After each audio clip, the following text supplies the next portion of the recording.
All right, everyone. Before we get into today's show, and it's a jam-packed show, I want to ask this question right off the top. Who is to blame for Sunday's loss against the Jets? Is it just one person, or do you want to go to the group effort? Let me know in the comments. I want to hear from every single person watching who you think the boogeyman is for this utter collapse, one of the worst losses in Cleveland sports history.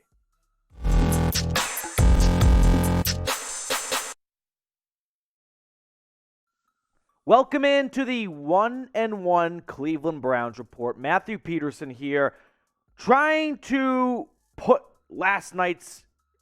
yesterday's debacle away and out of sight, out of mind. Because I don't know about you all, but I woke up today thinking yesterday was just a scary nightmare. And then I realized, oh no, the collapse was real. The Browns really did give up a touchdown, an onside kick, and a touchdown in under 2 minutes to lose the game. A very, very winnable and kind of a must-win with Jacoby Brissett for 11 games. So we've got a lot to cover on this show. We're going to start pointing fingers-ish. I don't think it all goes to just one person. We're going to look at some quotes, see what Stefanski and some other key players said. But first things first, I just want to relay the latest injury news on Jadeveon Clowney. He exited the game with an ankle injury in the second half. He was seen leaving the stadium in a boot, and you guessed it, he's not going to be ready to go by Thursday night against the Steelers, Pitt.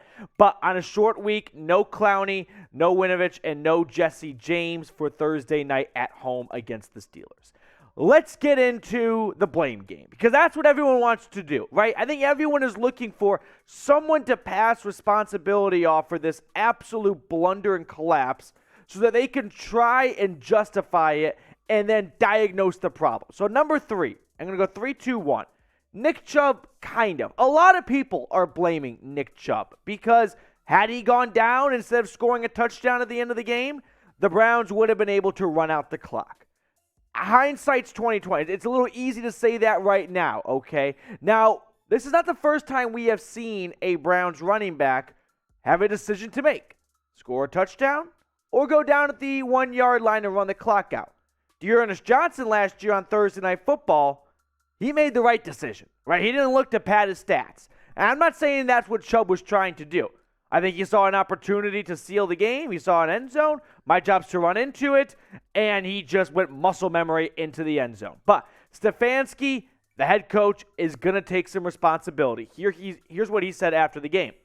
That is a scenario where that is on me to communicate that to the huddle. We have done that before. Having said that, we need to close that game out. So that is what he's talking about in terms of I've got to communicate, hey, if you get to the first down marker, don't score. Go down. Pull a Todd Gurley against the Packers, and it's the better route to go here. Now, Joel Petonio speaking with the media today saying he did not hear any instructions in the huddle for Nick Chubb. A lot of this game comes down to very poor communication. On the defense mostly, but the offense isn't clean here. Because he said it could have been relayed to the skill position guys. It seems like that's going to be a mystery within the locker room for the whole season. Whether or not Stefanski forgot to say something, or he did say something and Chubb's like, nah, 13-point lead. Cade York will make the extra point. They're not scoring 2 touchdowns and an onside kick. Let me jump into the dog pound. Who wants to get a first down anyway? But Nick Chubb was great this past Sunday. 3 touchdowns, went over 100 all scrimmage yards. He was fantastic. So it's hard to put blame on someone who scored 3 times. And I would be lying if I said that was a bad decision in the moment, right? I am partially responsible for the loss. I probably, like a lot of you, started popping champagne a little prematurely. Didn't want to wait till 000s hit the clock. But Nick Chubb is a professional. He should know in that situation, hey, after this run, they've got no timeouts and just a 2-minute drill. We can knee the game away, and we are going to win. That's on 24 in that regard. Now, what happened after that is not on him. And that what he did should not result in the Browns losing afterwards, right? It wasn't as if he, was going to score a touchdown to go up by 8 instead of just kneeling it out. So that brings me to number 2, special teams coordinator Mike Priefer. He is kind of getting away a little bit, I think, in terms of everyone wanting to point fingers around. But the Browns' special teams so far has been wildly underwhelming through 2 games. Demetric Felton is a liability on punt returns. You have seen no spark from special teams, right? You've just seen special teams sort of go through the motions and be on the side. And I don't really understand why the onside kick was botched so horribly. Because after the game, remember, the Browns took a timeout to see how New York was going to set up. And they asked Stefanski, were you expecting the kicker to kick it to his left? And he said, yep. So you knew it was coming that direction. Amari Cooper was just a little bit timid, it looked like. I think he was unsure if it was going to get 10 yards, so he didn't want to jump on it. But football's right there, dude. You got to get on it. I mean, I'm not going to pin the Cade York missed PAT on Priefer because kickers are kind of in their own section of it's on one person, they make it or they miss it. But special teams just needs to be highlighted as kind of hot garbage through 2 weeks thus far. Now, if you are looking for a channel that's not going to sugarcoat it, that's going to give it to you real, and it's going to break down the Browns all season long, and we're not going to just flock away because of a bad week 2 loss, this is the channel for you. Go ahead and hit that subscribe button if you have not already. Now, my number 1 person for blame, Joe Woods. Joe Woods has been on and off the hot seat, it's felt like, for a year and change now. Last year, this defense was Jekyll and Hyde way too often.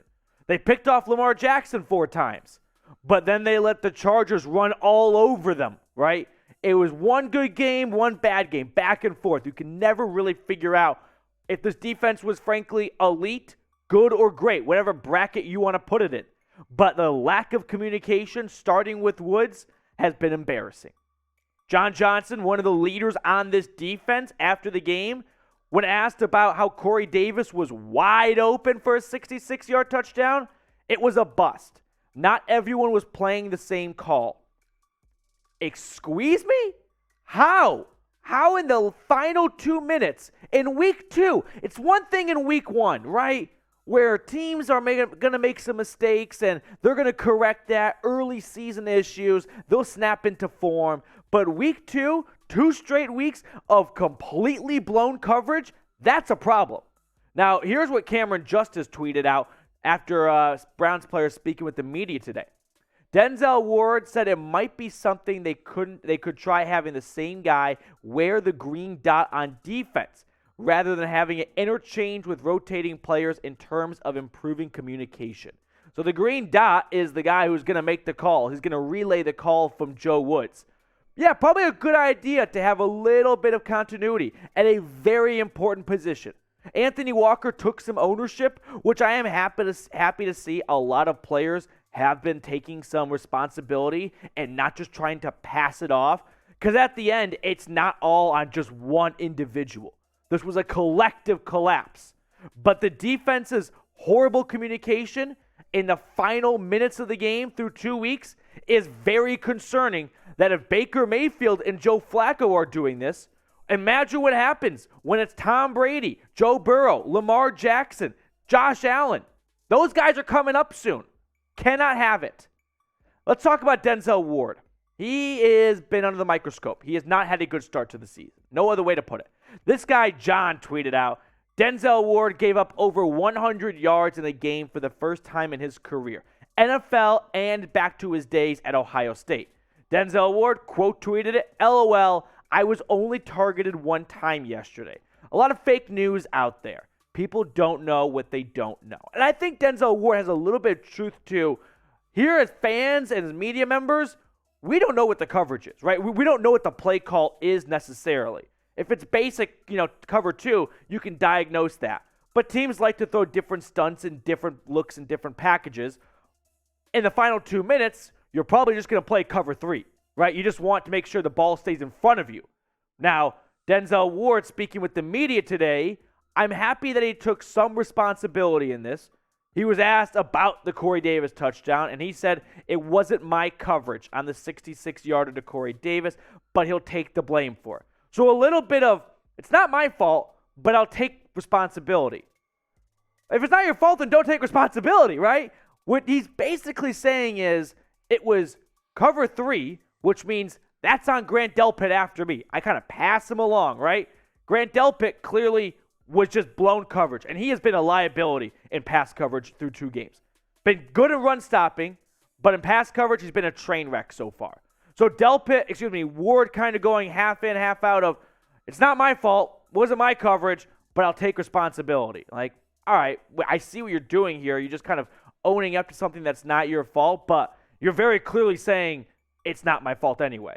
But let's talk about how this defense has been Swiss cheese in the fourth quarter through 2 weeks now. Look at these stats. Some napkin math I did right here. Baker Mayfield and Joe Flacco in the fourth quarter, 13 for 18 combined, 263 yards, 3 touchdowns, and 0 interceptions. 2 QBs who are not at the top of their game, both not playing very well at this point. And they torched the Browns secondary in the fourth quarter in weeks 1 and 2. And Pro Football Focus, like them or hate them, they have not been very friendly to the Browns secondary. And honestly, can you really blame them? They've got Denzel Ward ranked as the 92nd best corner in the NFL right now. He's the second highest paid corner, keep in mind. Martin Emerson, he's the highest of all of them at 19, but this is where me and PFF sort of disagree. I don't think he's been the 19th best corner for a rookie. I think he's held his own, but not 19. Newsome has not been all that. Grant Delpit, 66 out of 71. That sounds about par for the course. And then John Johnson, he's also had some missed tackles here and there. Outside of sacking Baker Mayfield and a nice pass breakup against the Jets, he's had some issues that he needs to get corrected now, okay? Especially with Mitchell Trubisky being the next quarterback, because this is a get-right game. At home, Thursday night football. The Steelers team is not the Steelers we have seen for the last 2 decades. No, this is a very beatable Steelers team. While the Browns have their own skeletons to work out, things aren't very good in Pittsburgh either at the moment. You can't miss this game, especially against Pittsburgh of all teams. Now, to kind of go full circle on this Joe Woods pointing fingers game, do you think he should be on the hot seat? If you just look at the Browns' defensive stats from while he's been here, you wouldn't think this is a train wreck of a DC. But this team has too much talent for miscommunications, little things, to be the difference of wins and losses. Now, before we wrap up today's show with the latest going on around the Browns here, I want to tell everyone watching about our sportsbook partner, BetUS. I'm not going to try and sell you guys on betting on the Browns Thursday night. Just feels like a good week to lay off of them. But there's plenty of other NFL and college football games. Or if you want to get weird and bet on Eastern European basketball, by all means, knock yourself out. Go to chatsports.com/bet. Use promo code Browns125 and BetUS will hook you up with a 125% deposit bonus. It's an extra 100 bones and an additional 25 on top if you deposit $100. Myles Garrett, after the game, was asked, hey, what was it kind of like leaving the game and all the fans being so upset from a home opener with the worst loss in Browns last 20-plus years, it feels like. He said he was disappointed with the fans booing after the game. Disappointed in the fans. Here's what Myles Garrett said. The more disappointing thing was the booing at the end. It was not the most optimal ending to have. Of course, we want to win. Of course, we want to play out the game, and it ends 30-16 or 30-17, whatever it was. We get a pick or a strip sack and end the game. But that's not always how it goes. These guys are still putting their asses on the line and playing as hard as they can, and they should be respected as such. Myles, dude, what did you expect from the fans? A round of applause? A good luck next time cheer? No, anytime you surrender 13, dude, a touchdown, an onside kick, and a touchdown, 14 points in a minute 55, you are not going to get a good reception walking off the field. Yes, they are still competing, but when in the history of sports has players been calling out fans for booing ever ended well? It's just going to upset the fan base that's already furious. And I understand you guys are the actual ones on the field, and sometimes fans forget that they're not actually in the locker room. But this is the NFL. I mean, it doesn't get any closer between players and fans and the relationship and how literally a loss on Sunday ruins lots of people's weeks. as crazy as it sounds, that's what football does to Americans. So I'm not going to sit here and listen to him go, I'm disappointed in the fans. No, be disappointed in yourself. That's what Joel Petonio said. I thought he had a great response to this. Asked about the fans booing, he said he was more bothered by the game than the fans. Hopefully, we don't give them a reason to boo in the future. I'm not saying what Miles said is off base or it's incorrect, but read the room a little bit. When you just give up a 2-touchdown lead in 2 minutes, don't start looking at fans because they booed. That's not what anyone wants to hear. They want to hear how you're going to correct the issue and make sure it never happens again. And I'm not, he talked about that in other questions, but no one wants to see you point the finger at the fans who just gave them all, like literally just sacrificed their throats for 90 minutes or 60 minutes of screaming and chanting to wield this team to their first 2-0 start since 93. Don't look at the fans. All right, it is hate week here for the Browns Report against the Pittsburgh Steelers. So if you hate the Steelers, you know the drill. Spam F Pitt down in the comments section below.